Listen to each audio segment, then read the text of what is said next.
Dans une note circulaire, le ministre du Commerce et de l'Industrie informe les marketeurs, distributeurs, usagers, opérateurs économiques que la délivrance de l'autorisation d'importation ou d'exportation des produits pétroliers se fera dorénavant sur la présentation de l'avis technique préalable du ministère en charge du pétrole, des mines et de la géologie.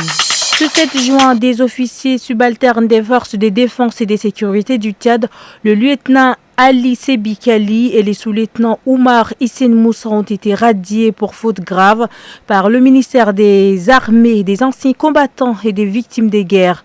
La nature exacte de la faute n'a pas été divulguée, mais la radiation constitue une sanction disciplinaire lourde qui entraîne la perte du grade, du statut militaire et des avantages liés à la fonction.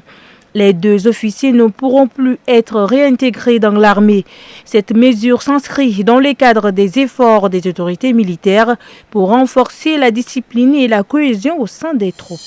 Au Sénégal, les familles de ceux qui ont perdu la vie ou ont été injustement emprisonnés au cours des manifestations de l'opposition ces 3 dernières années réclament justice. Constitué en collectif, le collectif des victimes du régime du président Macky Sall, c'est son nom. Elle demande aux autorités judiciaires d'émettre un mandat d'arrêt international à l'encontre de l'ancien président pour qu'il réponde de ses actes devant la justice.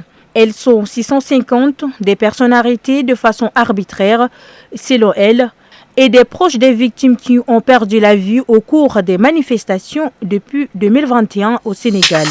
La Commission électorale nationale au Rwanda a partagé la liste provisoire des dossiers retenus pour les élections présidentielles et législatives du 15 juillet. Sur 9 dossiers, seuls 3 sont retenus pour l'instant, dont celui du président sortant Paul Kagame, du député Frank Habineza et de Philippe Payamana. 6 dossiers ont été rejetés en raison de documents manquants, notamment les signatures des soutiens nécessaires pour les candidats indépendants.